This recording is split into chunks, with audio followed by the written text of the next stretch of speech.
Arak'izany dia hita fa dia mihetsiketsika tokoa ty club Ankinapisa Sport any amin'ny faritra Itasy iny tsy dia ny vola azon'izy ireo loatra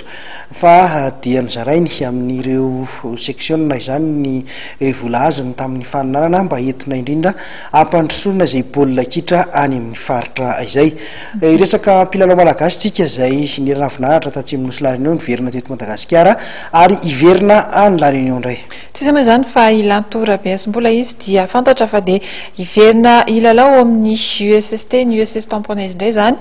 manomboka amin'ny izao top lalaovana izao raha ny filazany moa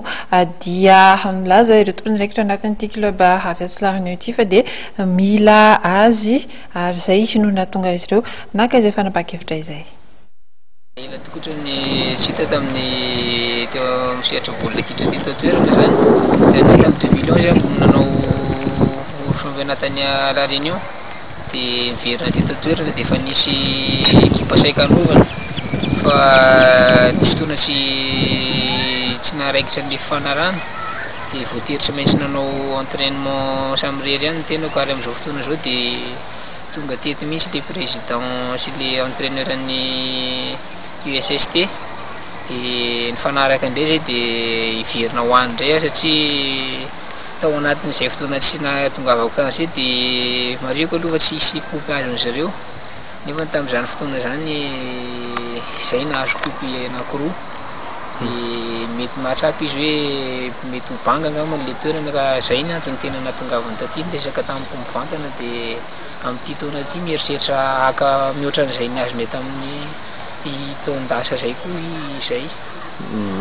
Lanto hainao tsara ny baolina kitra ny La Réunion raha manao fampitahana ny baolina kitra ny La Réunion sy ny baolina kitra malagasy anao ahoana ny fahitanao azy?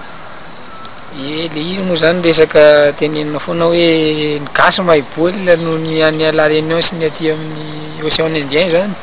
fa ny tsy hitovizany fotsiny resaka famatorana zany tsy hitovizan'le izy zany hoe nijoerany La Réunion zany raha oharina amin'ny La Réunion azy fotsiny ny any La Réunion zany ny ataoko hoe semi professionnel kokoa par rapport amin'ny eto Madagasikara ohatra fotsiny hoe zany resaka mise au vert zany fotsiny zao ohatra raha alaitsika exemple any tsisy an'izany tsony any tsy mbola dia tena hoe professionnel fa semi professionnel zany hoe mahafehy tena zany le joueur ny eto amintsika tsy zany hoe raha pourcentage ny joueur eto amintsika zany hoe vitsy no manao an'izay zavatra zay ka izay mahatonga an'ireo dirigeant ireo hoe tsy maintsy asiana le